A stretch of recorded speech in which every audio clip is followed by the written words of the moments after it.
Hey everyone, Olivia here, owner of Model Space. So normally throughout the year I'm known to create architectural models, but since it's the holiday season, I wanted to do a little twist on those projects. What I'd like to do is create an architectural model as a gingerbread house.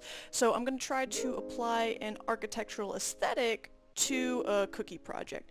And what I mean by that is I'm going to try to create a pretty simple building, but hopefully it'll have kind of a uniform, smooth color throughout, maybe marbled. And the reason I'm doing that is because architects love to have really smooth, monotone white models. I can't tell you how many white models I've made for architects in the past. It's their favorite color. So I'm going to try to do a similar project using only cookie materials. And to start this project out, I'm going to model everything out in Rhino and go from there. So let's get started.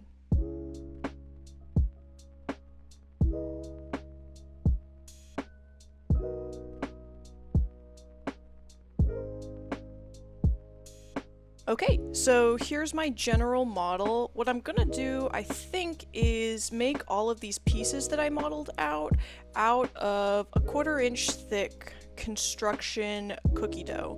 And instead of using gingerbread, I think I'm gonna use a sugar dough cookie recipe, mainly because my end goal here is to make this building a uniform white color, and it's gonna be harder to do that with a gingerbread cookie color. So we're gonna start out with a whiter cookie dough. So what I'm gonna do next is lay out all of these pieces and print them out on my printer and use them as a template to cut out the exact shape and size of everything.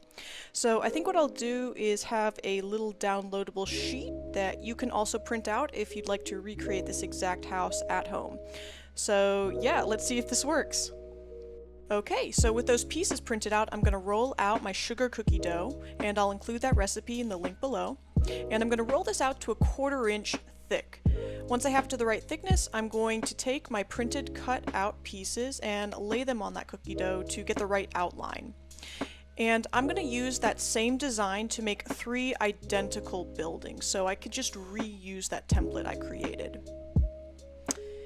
And once I have everything cut out, I'll just put these pieces in the oven at 350 for 15 minutes.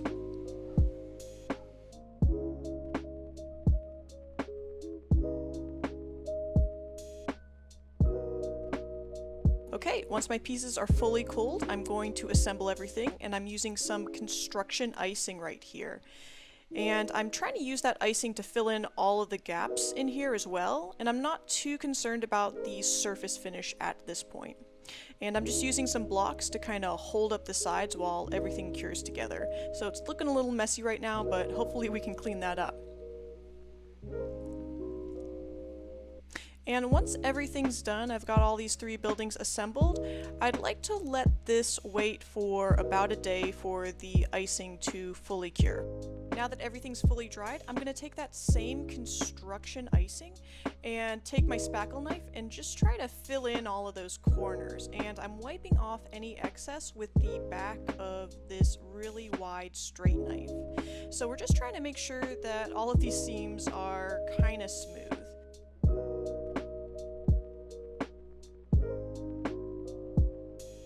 Once that construction icing was fully dried, I got this bowl of royal icing, and my plan is to dip all of the buildings in this royal icing. And my hope was that everything would be this uniform, smooth looking.